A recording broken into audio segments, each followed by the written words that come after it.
Hello everyone, welcome to my channel. ITR file करना mandatory कब होता है? अगर एक फाइनेंशियल ईयर में आपका बेसिक इनकम जो 2.5 लाख से ज़्यादा है तो आईटीआर फाइल करना मैंडेटरी है। आपका कोई सेविंग अकाउंट है, उसमें आपने फाइनेंशियल ईयर में 50 लाख से ज़्यादा डिपॉजिट किया हो, अगर आप कोई बिजनेस करते हैं, आपने कोई करेंट अकाउंट मेंटेन करते हैं आप, तो अगर उसमें 1 CR से ज़्यादा डिपॉजिट हो तो आईटीआर फाइल करना मैंडेटरी होता है। आपने कोई हाई वैल्यू एक्सपेंसेस किया, जैसे सपोज इलेक्ट्रिसिटी बिल पेमेंट किया है जिसका 1 लाख से ज़्यादा का पेमेंट किया हो, या कोई फॉरेन ट्रेवल है एक्सपेंसेस है, तो उस केस में आईटीआर फाइल करना मैंडेटरी है। आपका टीडीएस कटा हो, टीसीएस कटा हो। बहुत सारे लोगों को कन्फ्यूज़न होता है कि मेरा तो टीडीएस कट गया तो अब मुझे आईटीआर फाइल करने की ज़रूरत नहीं है। ऐसा नहीं है।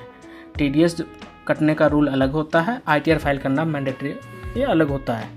अगर आपका टीडीएस कटा हो 25,000 या टीसीएस कटा हो 25,000 से ज़्यादा या कम भी कटा हो तो उसको रिफंड क्लेम करने के लिए आईटीआर फाइल करना मैंडेटरी होता है। सीनियर सिटीजन के केस में ये लिमिट 50,000 है।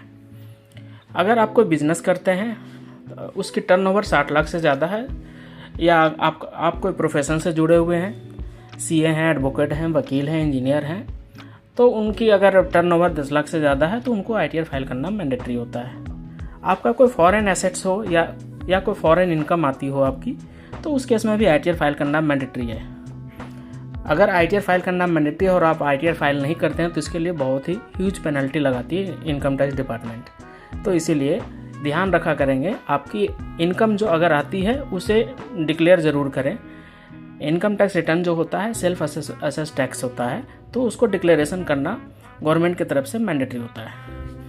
आपको कोई रिफंड क्लेम करना है तो आपको आईटीआर फाइल करना मैंडेटरी है।